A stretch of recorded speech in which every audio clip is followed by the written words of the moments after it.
You're listening to the Classic Gamers Guild podcast. This makes my nipples hard.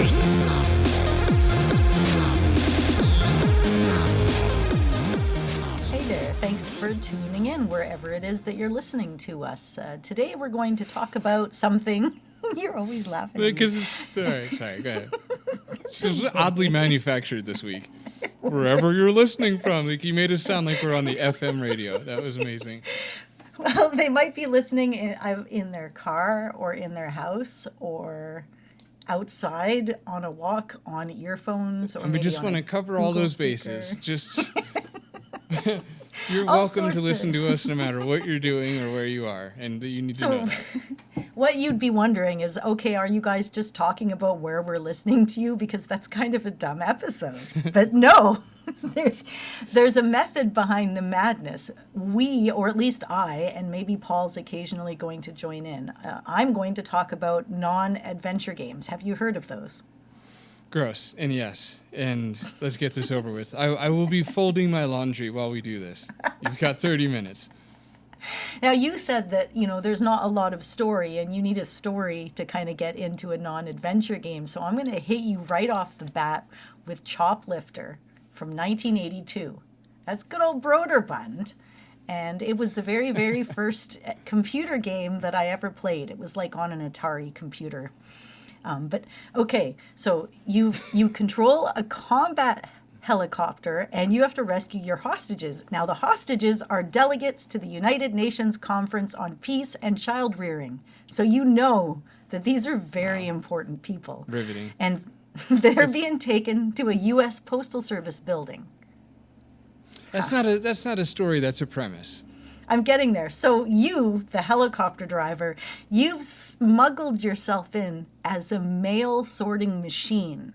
So they don't even know that you're there to actually secretly rescue the hostages with your helicopter. So each of these buildings, they've got the hostages. You have to shoot out the tanks, land the helicopter on the ground without getting killed. All the little hostages run on, and then you drop them off at the postal building. And here's the thing, every time you do that, your secret spy abilities are a little bit less. So they kind of are like a little bit wise to you, a little bit quicker. So the enemy resistance intensifies. I'm not going to play this game. I won't be playing this game. But I can tell you, when you're like 3 years old and you're in the back sunroom on this brand new computer that your uncle just dropped off at your house, and all of a sudden this game is right in front of you in all of its glory, and you've never even experienced anything digital or a video game before, it becomes like a whole story. Like, this is your pilot and he's on a rescue mission. He's and one mail sorting machine. That's right. So wait, do they mean? Oh, you mean mail like the mail? The mail sorting machine. Okay, because yes. I heard this. No. That's great. Yeah, just one hunky sorting machine. And you can't kill the good guys. There's good guys too if you can accidentally kill them. So there's a lot of intensity. So in order for me to be blown away by this, it would have to be, according to your back setup there, it would have to be the first game I've ever seen. Basically, like, hey, if you were 3 and you never saw anything in color before, you're going to be wowed by this 16-bit palette. Yeah, well, the hardest part about this game was trying to remember what it was called again many, many years later. What was it called again? It's Choplifter. Choplifter. Nice. Good name. Yeah. I like the name. I like the name the most. You know them, right? Yeah. Broderbund brings out the Canadian in your accent, which I appreciate. When I was a kid and my little bit of dyslexia, I always called it Boderbrund. And I really thought that's what it was. Right. We both have that little hint of dyslexia. We do. Sometimes I will look at something for years and years and years. And, what was the one I just learned I was pronouncing wrong?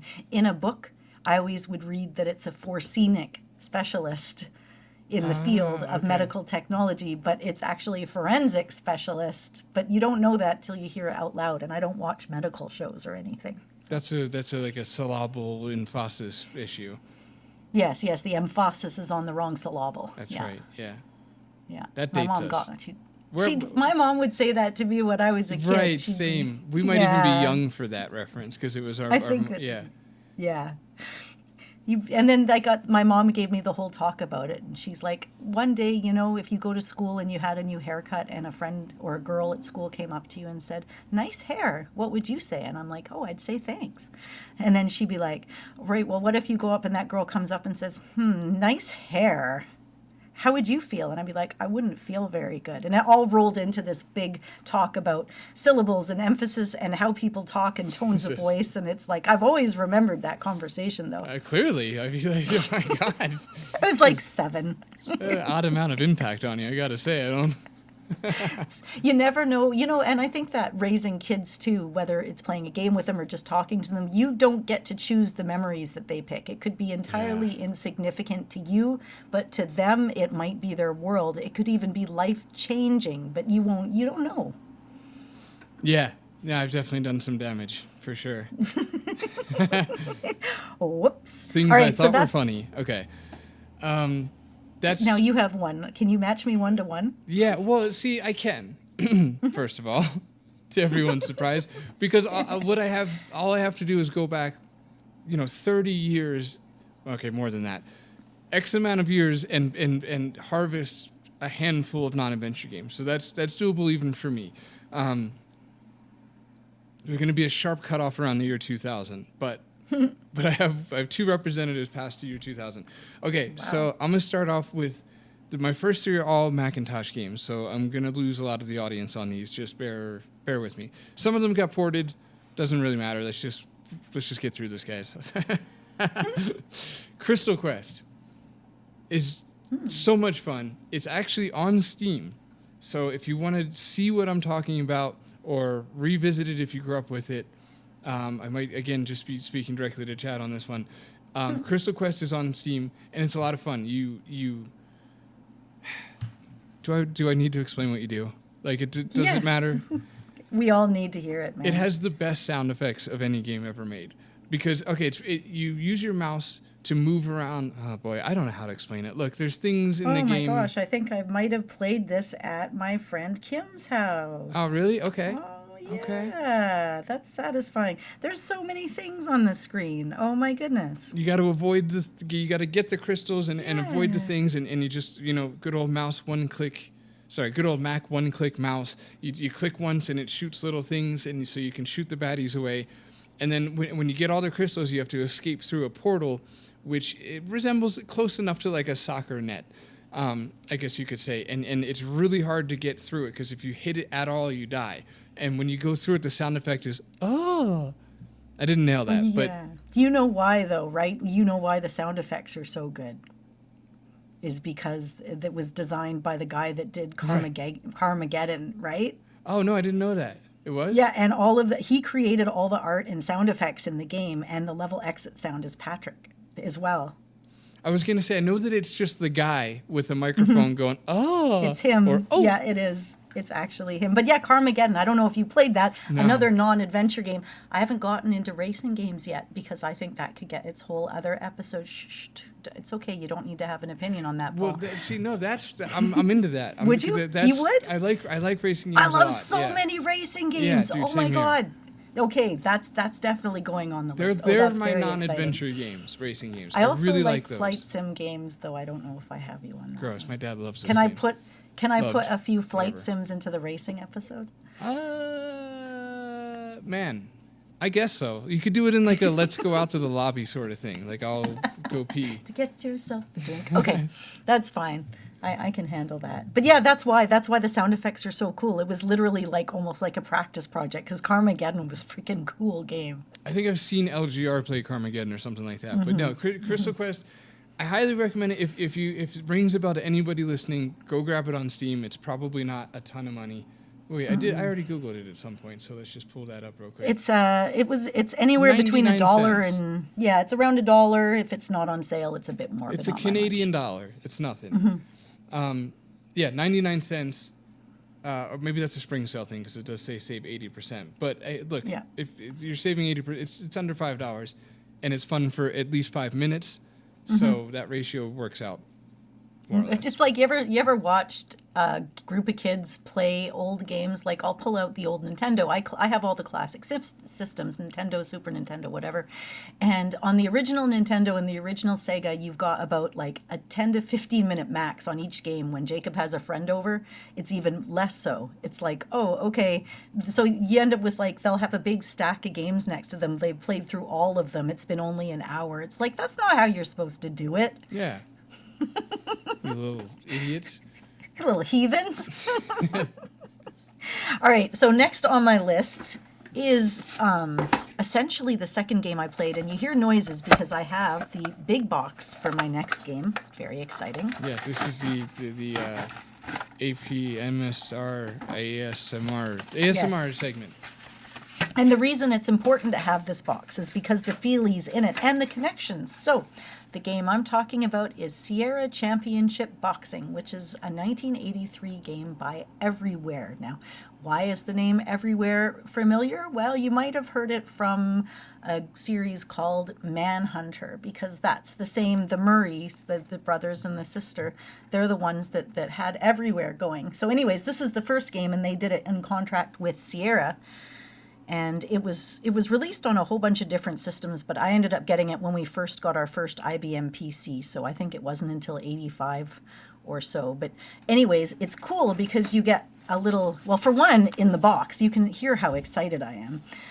You get 4 books. You get a history of boxing, how to play, a programming guide, and a boxing clinic. So it's a Sierra Championship Boxing Clinic. It's got illustrations like how to perform a jab, a hook, or an uppercut, docking and counter punching, and they actually had it, written by a boxer for them, the World Boxing Council and stuff, which is really cool. And okay, so you start the game and you're in like almost like a beginning screen like you would get, say, in Donald Duck's Playground. You can pick your place to go into. And so, like, for example, in one, you can create your own character and have them go boxing in the other rounds. In another, you can even pick your own players and do simulated matches. So you don't even play. And then you can just do home bets on who's going to be a win. You can pick real fighters from different eras, or you can make up your own. And anyways, originally this game was going to come out with Microsoft, and they turned it down. Microsoft just like, nobody's going to want this. The market's too small. So you can imagine Sierra being like, oh, too small, you say. Nobody else wants it, you say. So he ended up offering the contract to Everywhere, which is kind of where the relationship with them began. But the trickiest thing is if you get really far in the game, you end up having to fight the kangaroo. And the kangaroo is like the Mike Tyson of the Sierra Championship Boxing. So even if you don't know the game, you might have heard reference to the kangaroo. It feels familiar. Because of me, probably. Right, that's fair. Yeah. So, Is but it anyways, on the box a stuff? Isn't that's a tough box to get a hold of, I imagine, right? Because that's like 81. It is. Yeah, 83. And the kangaroo is on the back of the box. I used to love boxing games, and this was my very first boxing game, and I spent so much time with it, and it ended up turning into a long love for boxing games. I even helped my boyfriend stay up all night one day when we were teenagers, and he managed to finish Mike Tyson's Punch-Out! Love it. I can hear it now. Dion and the Belmonts playing in the background. Were you there? Oh my God. So yeah, that's my next pick. I don't even know. You can probably play it online. I'm not very helpful as far as games you can actually get out there and play, but it's, a lot of those vintage sites where they have like the DOS things, you can just load it up and play it in the browser, and this is probably another one of them. But it is a good time for an early boxing game. It's quite impressive. Well, I know you Canadians love boxing because you even have a day about it. Yeah, we do. Where everybody goes, and we used to line up at the store at 3 in the morning at and just fight each other sound, infamously. Yeah. with boxing gloves. Yeah, it's like in America y'all have like tailgate parties, and in Canada we just box in lineups. Yeah, it's like a Canadian purge. You just get it out of your sure. system. Yeah, I respect that. And everyone takes a shot of maple syrup at the door. It's like it never happened. Good. Okay, we got through. We're almost done. Well, I'm on number 2. we're good. We're okay. What are the things you tell yourself in school? I'm almost halfway there. That's right. That was what I would say if I was looking at the clock. in math class. Okay, next one is, for me, is another Mac game, but this one got ported to all the systems: Atari, Amiga, PC-98, MS-DOS, Famicom, etc. I'm looking at the wiki page. It's also by Broderbund. Mm-hmm. Can you say it for us? Broderbund. You want me to do it my original way? Yeah, I like the Canadian way. You like that? Broderbund. Damn, no, you're aware of what I'm doing, so you've subconsciously masked it. Yeah, that's okay. Do it. Everybody, rewind to the beginning. We're started over. The way There's she a says timestamp for you. It's beautiful. It's like Broderbund. I can't do Canadian, especially to a Canadian's face. You know, it makes you clam up a little. But okay, all right. Shufflepuck Cafe. This is my choice. Have you played Shufflepuck Cafe? It doesn't sound all that familiar. Okay, Let's do a see, quick describe. search while I say stuff about it. Oh, it looks like Guitar Hero? Because no, is it swing and a miss? But It's like a shuffleboard, right? I'm just saying it looks like the same layout as Guitar Hero. Google it. Right. Just look at the pictures. It totally does. Just imagine that Guitar Hero was, instead of Guitar Hero, was a Shufflepuck game. No, I assure you, I have never seen this game in my life. Well, you should have, because it's a great time. The box art is amazing. The box art is ingrained in my memory. Oh, it's air hockey. Oh, cute. I used to play real air hockey as a kid, but. Right, which checks out. Again, it's a very, very Canadian-heavy episode today. They were all in every movie theater and in every arcade. There was always air hockey tables. Okay, well, all right, hold on, because that's interesting. We definitely in every arcade. My God, we've never done an episode of, in every movie theater. We've definitely never done an episode about arcade games, like in arcades. Did you ever go to arcades growing up?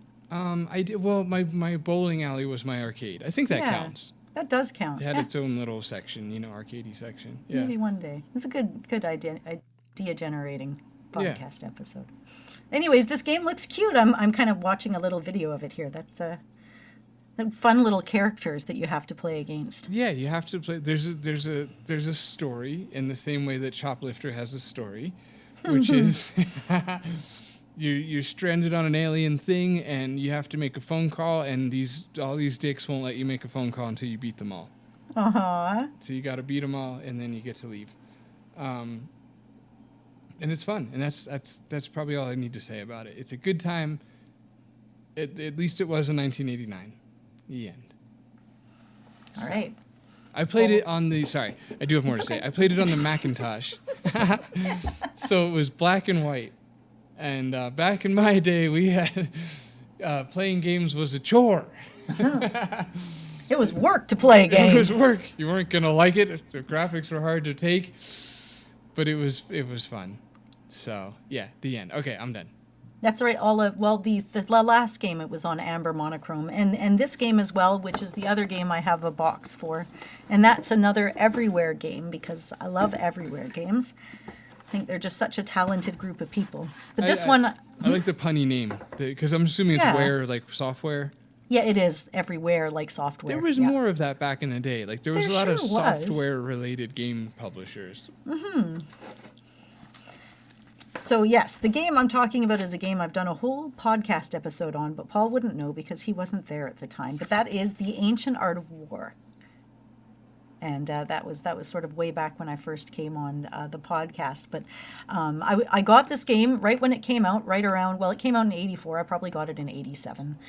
And it's a real-time tactics game. It's a battlefield simulation, but the whole thing is inspired by Sun Tzu's Ancient Art of War, which I think that was written in, I don't know, like the BC, 400 BC, way back in the when. And so the manual actually comes with quotes straight out of the Ancient Art of War, a description of the military analysis, and then a history of war through the ages, as well as war terminology at the end of the book. And it's kind of like, it's essentially like Capture the Flag, but it uses a rock, paper, scissors system. Like knights will always beat a barbarian, obviously, but barbarians are always going to win over archers, and archers are used as, good offense against knights if you're defending forts, things like that. You have spies and they don't fight, but they can see twice as far as anybody else because the screen's kind of, you got to open up the screen as you come across because you don't know what else is there. It's got these great little like click, doop, doop sound effects as you're going around too. But anyways, so you get to choose your AI opponent. So you're picking different historical figures like Geronimo or Sun Tzu, and one of the ones you can pick is Crazy Ivan. And he's great because he's unpredictable but wild and has no actual strategy. So I would always pick him to be the bad guy because he'd be really, really smart one move, but then he'd suck and do something absolutely terrible on the next move. Classic Ivan. Yeah, totally. But the box is beautiful. There's a Chinese silk screening print on the front of the box that's just, copied of it. But yeah, it's all divided into terrain. It's really the beginning of my love for games like Warcraft and Starcraft and that whole genre of strategy games. This is like a gateway drug. And the battle, like when you're doing the strategy on the map, you're just these little people, like almost stick figures that are on the map. But when you actually go into a fight down on the ground, it would zoom in, so you could see all your different army, and you could lay them out strategically and fight. But then it would kind of auto battle depending on all the criteria that you picked. So you weren't like individually making the guy hit. It was like a melee. Oof, that word. You're using all the wrong words here. Criteria. I like a game with a lot of rules. I can't help it. Jesus. Yeah. But anyways, it's a beautiful game. It's super duper smart. It's super duper beautiful. It's all real time, and it has any game based on like military strategies has got to be a cool one. So if you've never played it, even just take a second to go online. I also have Ancient Art at Sea and Ancient Art of War in the Skies, which are later ones. So in the sea battle, for example, you'd find other ships and you'd battle with them on the dock of the ship. Same with the air one. So there's a whole little series of them. Whew, that was tough. That was an exercise in patience. I have never in my life, and I would love to hear differently, ever met a girl who loves games like Ancient Art of War or Sierra Boxing. And I don't want to say I'm the only one, and God help me, I don't think I am. But I'd love just once somewhere randomly to have a conversation with another girl that said, oh, I know, I always picked Crazy Ivan too. Right, and then you get stuck with one of the few dudes who's like, I hard pass on all the war and strategy stuff. You had me at Gateway Drug, and you lost me at Criteria.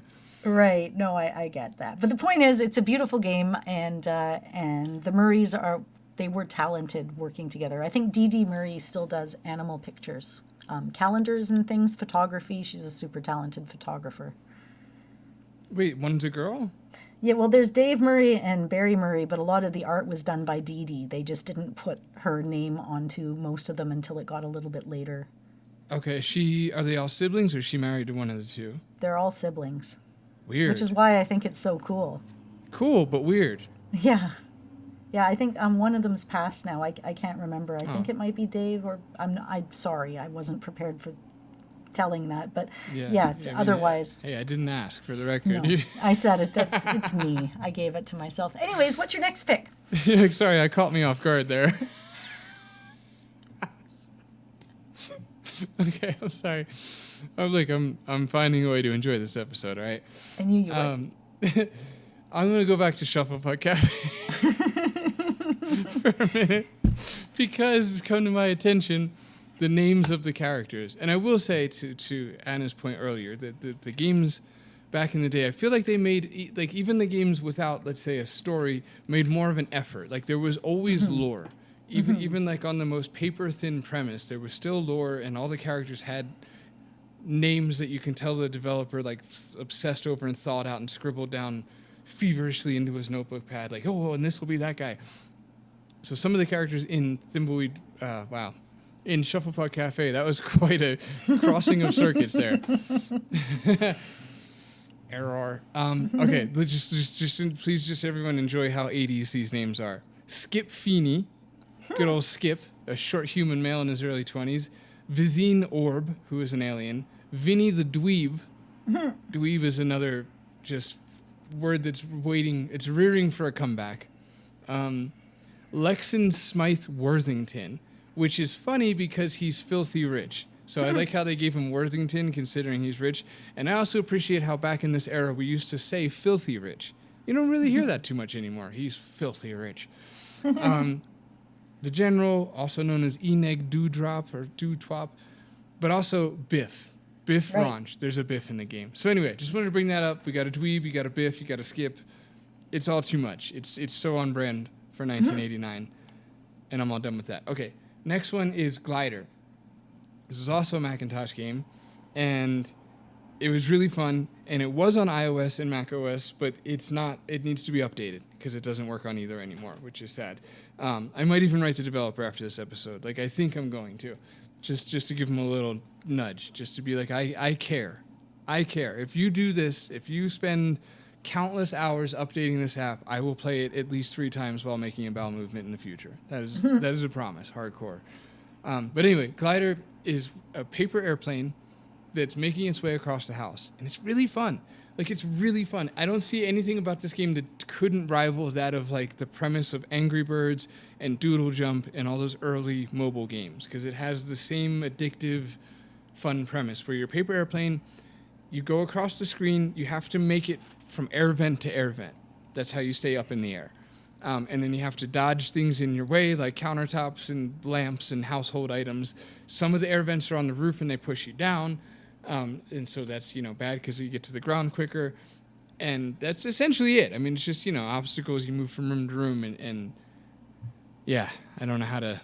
Well, it looks cute. I'm just looking at it now, though. That's kind of adorable. Oh, and then, okay, so if anybody ever wants to check out these games, and frankly, why would you? But if you did... Or if you grew up with Macintosh games or Apple II GS games, actually I think maybe just Macintosh games, a lot of these games still work on Mac OS 9. If you are interested in that, I'm probably going to put a link in the thing below, just the description, because the last few episodes I've said I was going to do that, I actually did, so that gives me hope that future me will do this. I'll link 2 different Mac emulators. One of them is the Mac OS 9 emulator. That will work with Glider. It might work with the other 2. I don't remember. It doesn't matter. But it's really cool because it's just like a one-click download. You don't need like ROMs. You don't need any like the usual BS with emulators.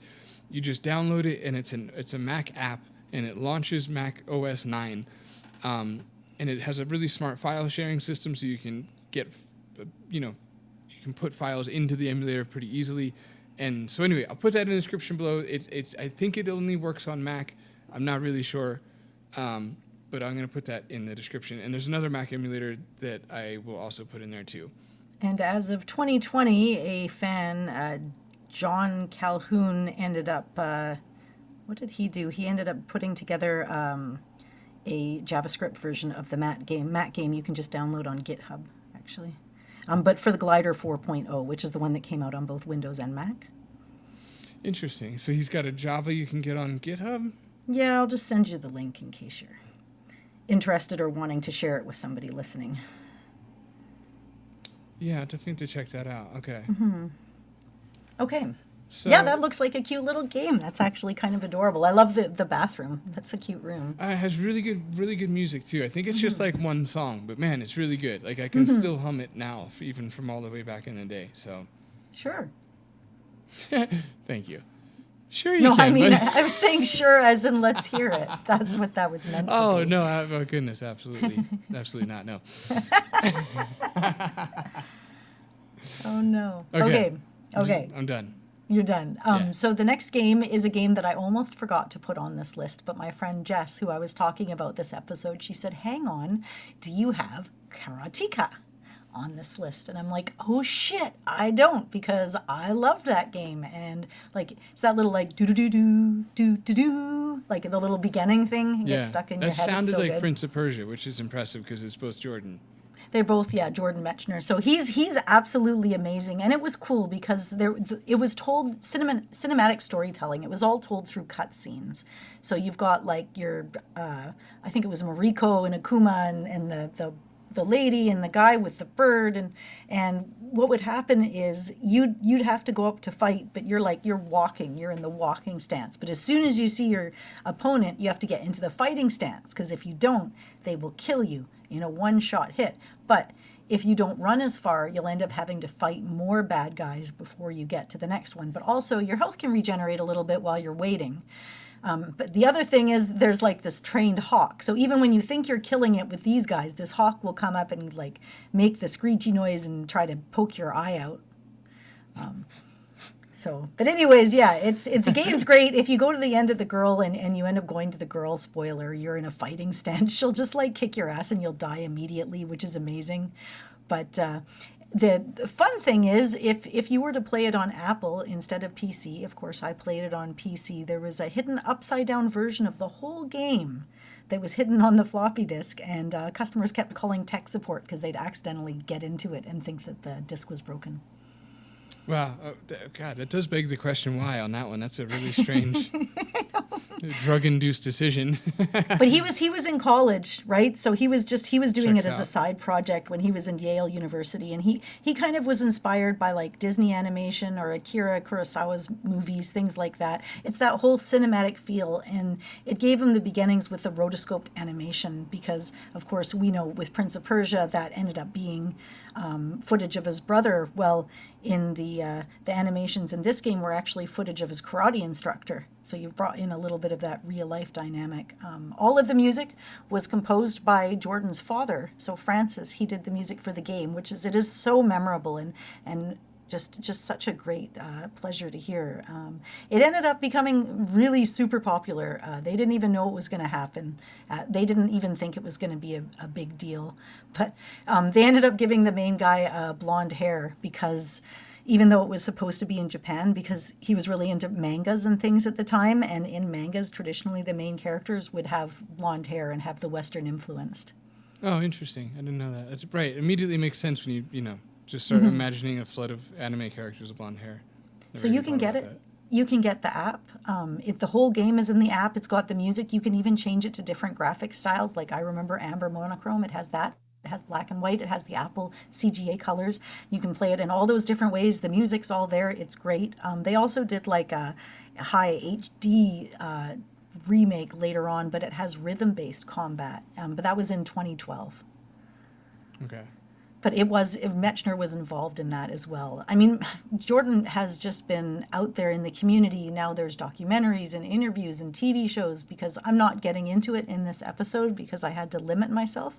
But Prince of Persia is definitely another one that would be on my list. Yeah, I got you covered. I got Prince of Persia. Oh, thank goodness, Yeah. because I spent so much time with that Same. game. Oh my God. So yeah, please, you're next. Go. Yeah, I spent more time with Prince of Persia than possibly many of these other games. It was on Apple IIgs, and we had a better version, Jesus. It's more better, More more better, better. more money, more better. It was a better looking version than the DOS version. I just a few years ago, I was probably 6 or 7 years ago, but when I was building that 486 and going through DOS Renaissance, I put on Prince of Persia and was just like, why aren't I getting like the dopamine hit? Where's that nostalgic rush? It wasn't coming. I'm like, this isn't my Prince of Persia. And then with some short digging, the Apple version, it had better graphics. I don't know if I remember this correctly, but actually, I'm gonna just go ahead and. Did you play the original on Apple? I did, and I'm about to make sense of it all, I assure Good. you. Okay, yeah. The Apple version had Prince of Persia 2 graphics. That's why, because I'm looking at these and I'm like, this doesn't look anything like what I remember. Right, we're having the opposite moment. And good, thank you for looking that up, because I was starting to lose faith in myself there, so that confirms it. Yeah, so the Apple version looked like Prince of Persia 2, where you have the blue head wrap and the red shirt and the white pants, and it's just like a little sharper, everything just looks a little nicer than the DOS Prince of Persia 1 version. Is it not the second Prince of Persia, though? They just remade the second one? Because there is Prince of Persia 2 that looks much like Prince of Persia 2. It's definitely not 2, because you start off in the dungeon. Yeah, it's definitely, it might even just, no, the whole thing is definitely redone. I was going to say it might just be his sprite, but it's not. It's the whole game. So it's Prince of Persia. Let's put it this way. The Apple version is Prince of Persia 1 with higher res backgrounds, and the prince's avatar is that of Prince of Persia 2. Okay. Interesting. I like that kind of thing. I like how they do that, bring things back and change up graphics and things. I thought such a fun game, such cool mechanics, and so frustrating. And yet, I don't know, I don't remember running around the house yelling in frustration at that one. I think it was good. Yeah, it was in the pocket, right. The bendiness of his movements was Yeah. always the thing that kind of screwed you, where you'd slightly Yeah. overstep, and but it was not too frustrating to where you. It's not a game. It was a product of its time. I wouldn't have the patience for it now. Like it had to have been the only game you had to play with for a while, because if you could. If you could rage quit off to a library of 1,000 Steam games, it wouldn't be. Yeah. Yeah. It wouldn't have been finished. Okay, so yeah. Prince of you go. Persia, and I'm all done with Macintosh stuff. We're getting to the era where my family switched to Windows because of 95. And I've made it all the way up to 1984. Oh my God, I don't know how I'm going to make more episodes like this happen. But okay, so my next one is Tapper. You ever played Tapper? Beer Tapper specifically? No. Okay, so that's done by Bally Midway, and it's a game where you're serving customers. So it's like you've got all these long bars, and you're the bartender at the end. And if they order a drink, you have to pour a beer and send it down the line to the table. And then when they leave money, you need to pick it up. And when the beer is empty, they'll send it back to the other end of the table. And if you don't catch it, it smashes on the ground and you end your turn. And there's a can dancers at the front of the screen. And every time the can dancers dance, a bunch of the customers will turn and look, which means they either won't grab the beer if you've sent them one, or, you can't give them one anymore. So you'd lose your game. So anyways, those are all the things that get you to miss a life. There's a Western bar, sports bars, punk rock bars, space bars. It gets faster and faster and faster. And in between games, it's my favorite little part, there's like this little dude, and he picks up one beer and he'll shake it. And there's like 4 or 5 beers on the table. And then he'll move them around doing this do-do-do, do-do-do, do-do-do, do-do-do-do. And then he'll move them all around, and you have to pick the one beer that was shaken to get extra points in between the levels. I appreciate your rendition there. Yeah, it was fun. I feel like, okay, correct me if I'm wrong, but I feel like these are the exact kind of games where there's all these really cool levels, and as a kid, I was always really excited to see like one level specifically. Like, I want to get to the punk level 8, so that's my goal. And then by like the 3rd level, the speed is so insane that you're like, I'll never see the 4th level, much less the end of this game. Exactly. And then you do get there once, but it's just you die right after, and then you can't get back. Right. It's totally one of those games. It gets really, really fast. Now, again, the gameplay seems faster. When I played it on my original computer, it was probably slower, which meant the game probably ran slower as well. That's interesting, because this was an arcade game as well, right?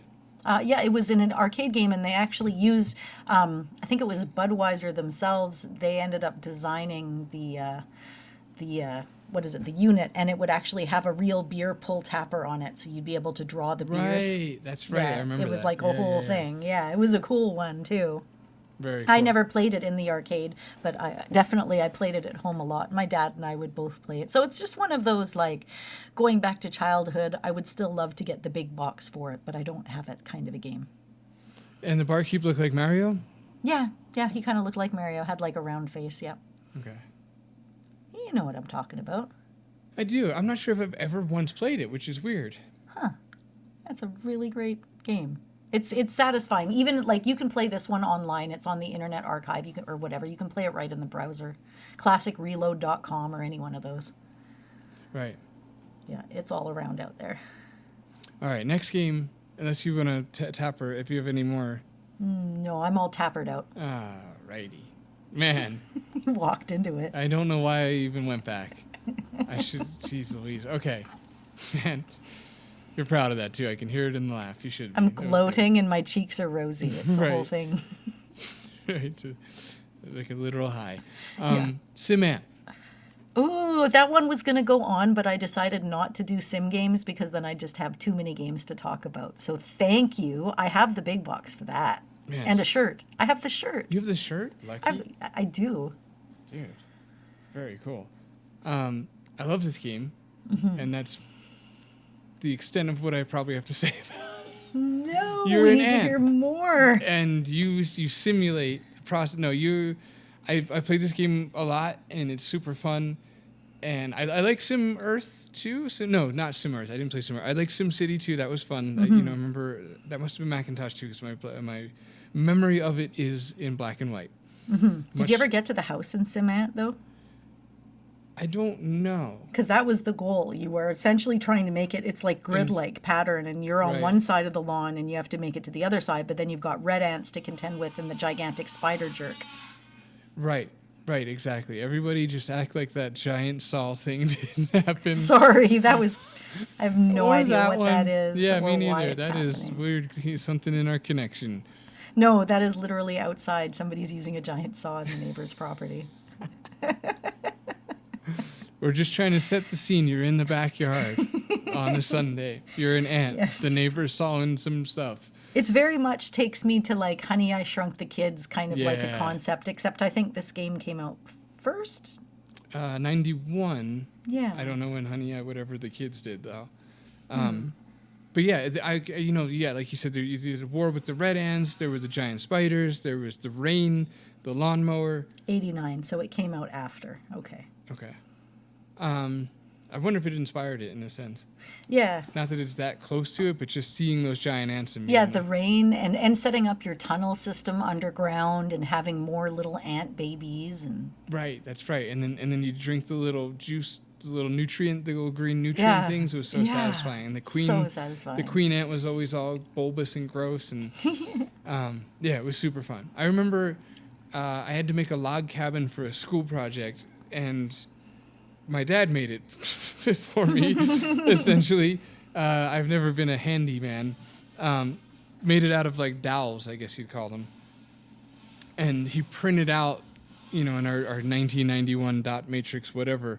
Actually, I'm sure it was beyond dot matrix, but he printed out a screenshot from SimAnt and glued that to the cardboard that he put the log cabin on, so it gave it like this cool, according to 1991, realistic kind of dirt vibe. And man. yeah, that's a potent memory.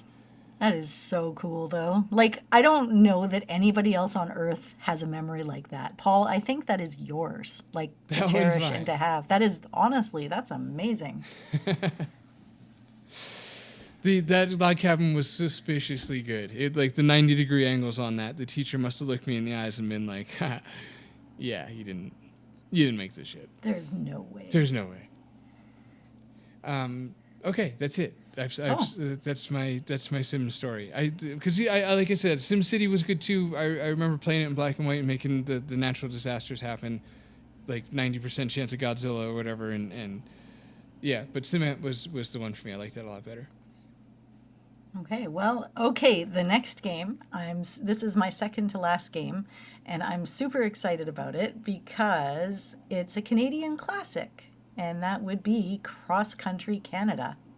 Have you heard of that one? Yes. Thank you. So I actually made my friend Roberta play this last time I was visiting Oh, the poor Roberta. States. Jeez. But yeah, it was 1986. It's by Didotech Software, and it was later ported to DOS, I think, a little bit later. Okay, I see. But anyways, text-based educational game, because I played it on Apple. It was my friend Julie. who You're had the fighting an Apple uphill computer. battle here. It's true. No, I played this on an Apple computer. That yay. was... Yeah, no, I DOS, this didn't come out till DOS till later, and I never played it on DOS. But anyways, I'd go over to her house when I was in grade 6 and grade 7, and we'd play this game endlessly. So you're Mr. Trucker, and you're delivering goods across Canada, and it'll be like, you have to get, sorry about the noise, you have to get potatoes from PEI, for example. So you have to put on your seatbelt and turn on your truck and drive and turn on the windshield wipers and go to a restaurant when you're hungry and sleep if you're tired in a hotel, or if there's no hotel, you have to sleep in your truck. You have to manage your fuel and your navigation, your resources, which direction you're going, north, west, south, east. You have to figure out where the resources come from. and you can pick up a hitchhiker, but they'll usually they'll there was rob you. whores? Yeah, you'll get robbed. Oh. That's what'll happen.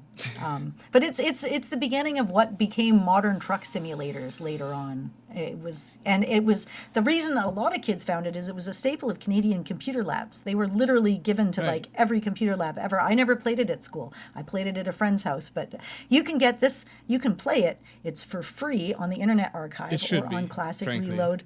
And one of these days, Paul, maybe I'll get you to play this with me. It is actually legitimately a good game. And they did other ones. There's Cross Country USA. There's other ones out there. Was it a logging truck? It was a gigantic. No, it was one of those long. Yeah, not a logging truck. But a truck that holds logs. You could. Okay. If you 'Cause put they're logs long. in it. It was long. Yeah. That sounds like a truck. It was definitely. And then if you get in an accident because you fell asleep and you were tired, you'll get like the cracked windshield and. Right, those I get it though. Those were big deals at the time. We're like, They whoa, the windshield's cracked, you guys. We're really in it now. We messed up. We didn't. So you would fall asleep if you didn't sleep enough. Right. You Right. would fall asleep if you didn't sleep enough, and if you slept on the side of the road, you wouldn't get as good of a sleep, or you could even, something could happen. Yeah, that sounds like 1980 fun. Yeah, super 1986. Hard fun for sure. I was hoping you'd say yes, it was a logging truck, because then I could have tied in your background noise to. Oh yeah, no. Turns like, out that's coming from my own house. We're setting the scene, and oh, okay. Well, she has muted herself, which is weird because I know she can hear me, but it feels like she can't. That's why I immediately switched to referring to her as she. It's coming from my kitchen, so I can't even say anything right now. It's my own fault. That's fair. Yeah, we don't. Okay, well, I'm gonna give a quick shout out to some honorable mentions. Okay, and I have one more. So okay. you do your honorable mentions. I'll do one more, and then we will escape. Okay, honorable mention to James Pond 2 RoboCod.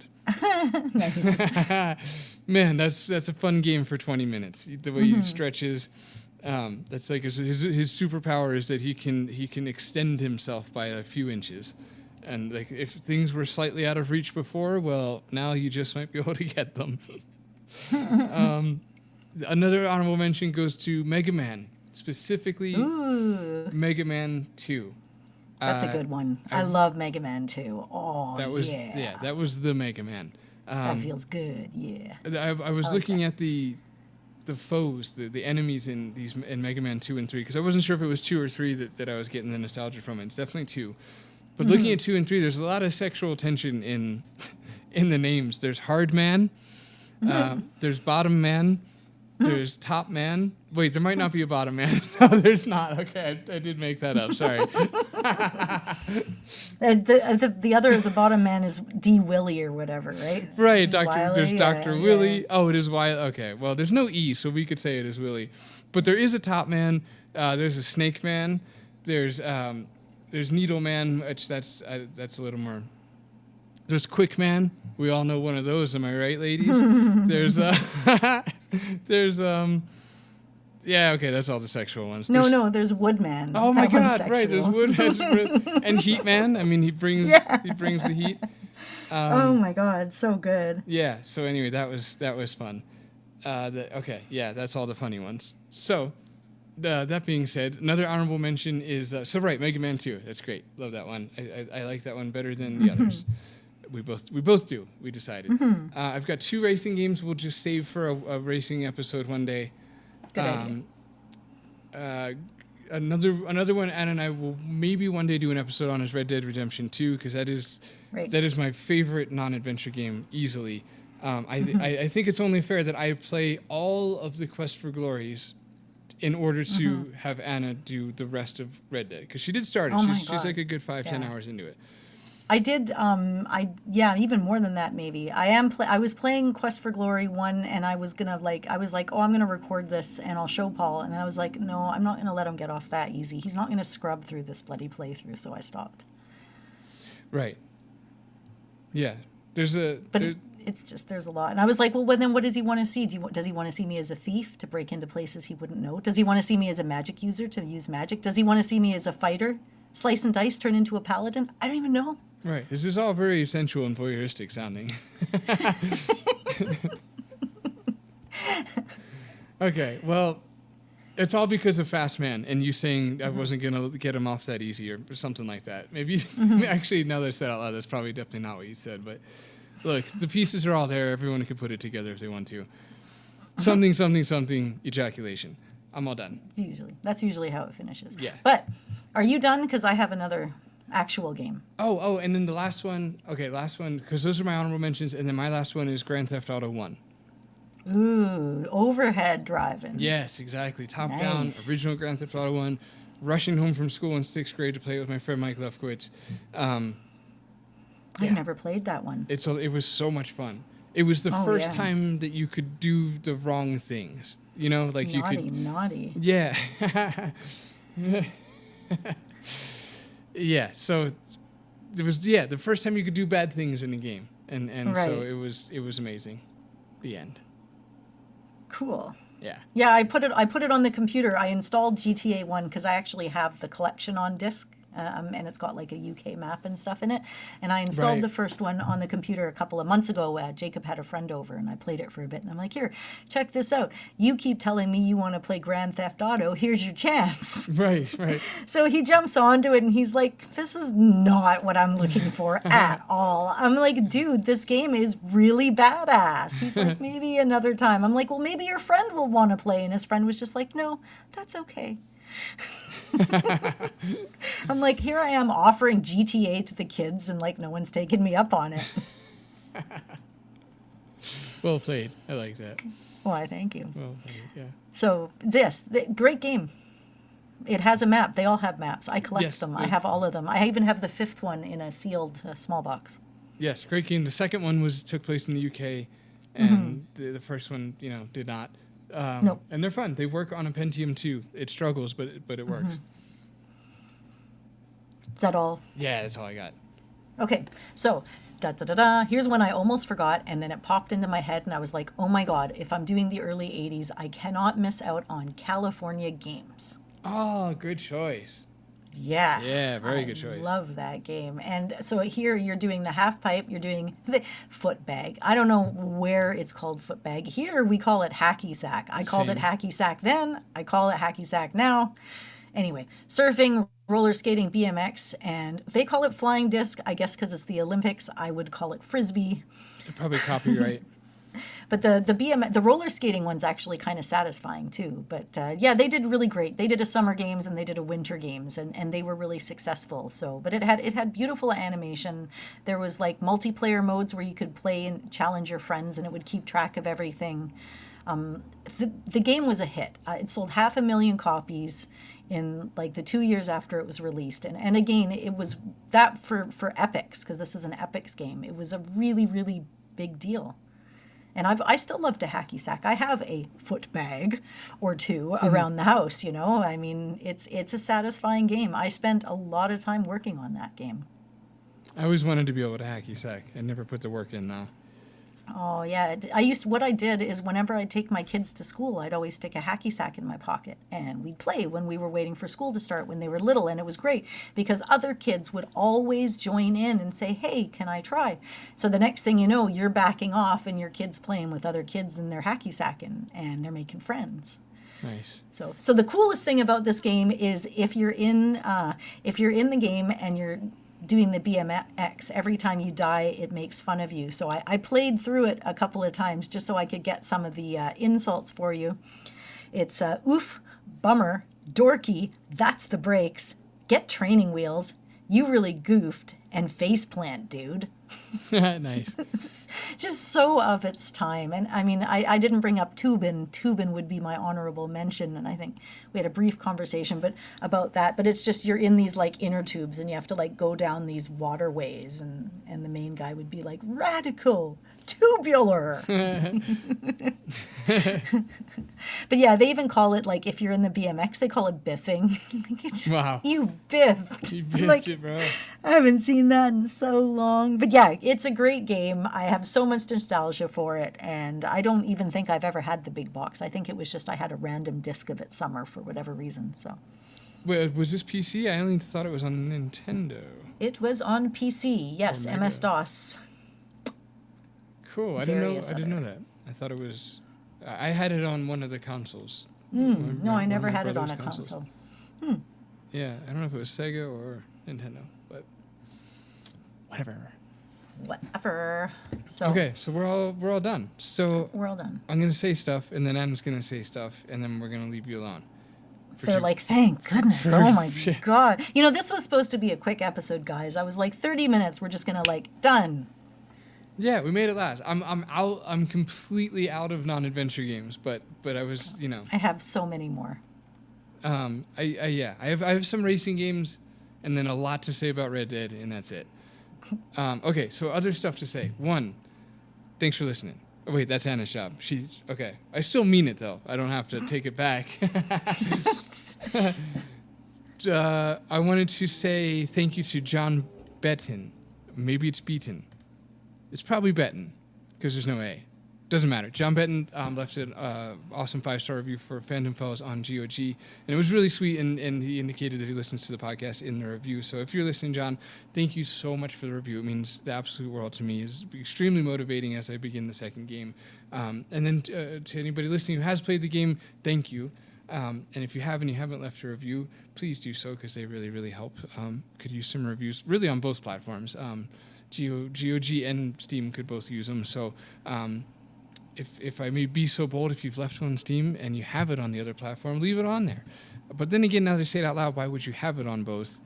That doesn't really, that's not super frugal. It's a subliminal message telling you to buy it on each of the platforms. The Jew in me doesn't like that message, though. He's like, it doesn't make any sense, though. Okay, thank you to anybody who's been playing it. I would appreciate and love reviews. If you haven't, this is your friendly leave a review reminder. But mostly thank you to everybody who's listening to it. John Beaton, probably Betton, because Beaton sounds like getting a beating. Mm-hmm. So it's probably, look, John, my guy. If you would like a free copy of the soundtrack, send me a message at our email or a DM on Twitter or one of the places that you can get a hold of us, and I'll tell you all about that, and I'd be happy to send you a copy of the soundtrack for your super awesome review. And other than that, there's a Phantom Fellows pin or magnet now available thanks to our friend Tom, Canvas Quest Tom. So if you go to Etsy and go to Canvas Quest, I'm sure virtually all of you know Canvas Quest. There's a Phantom Fellows pin, and it's really exciting and super adorable. We'll link you. Yeah, that's right. I'll link it in the thingy below. That's right. We'll leave a link below so you could support both Tom and myself by grabbing a Phantom Fellows pin. And I think that's all of my little things I wanted to say. Yeah. Okay. You're good then. There was one more. Anna and I have not forgotten the Return to Monkey Island episode. There'll be another link in the description below for our live stream playthrough of 2 or 3 hours of the game with our friend Daniel Alwu on Conversations with Curtis. Anna and I had a lot of fun playing with Daniel, playing through the first part of Return to Monkey Island. Now we're going to finish the game here soon, let's say, and get an episode out on that eventually.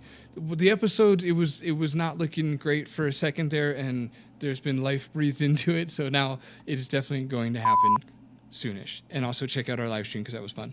Mm-hmm. Okay, now I'm done. All right, and so thank you very much to our Patreoners. We have a new Patreon person as well this month, and that is Yanis. Thank you so much for joining the True Believer section.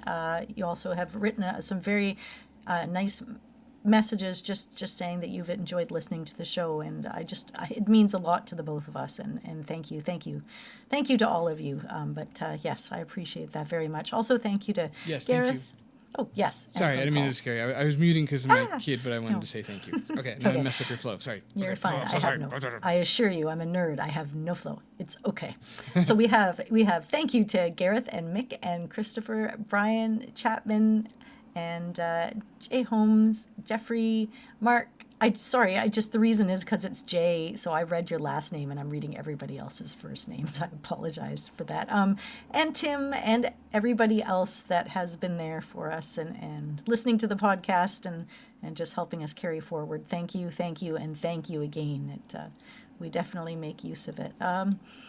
As you can hear by all the high quality research we've done for our most recent episodes, right? I mean, I brought out big boxes and everything. Okay, I'm guessing you're muted, so I'm just going to pretend that you can't hear me. And I want to say hi. We're on Twitter at CGG Podcast, or say hi to Paul at the Phantom Fellows. We're also on Blue Sky. Send us your words. Mail at cggpodcast.com. Join us. We're on Facebook. We're a page. We're a group. Thank you for listening. Don't do a murder. I'm back to say not to kill people. Don't do a murder.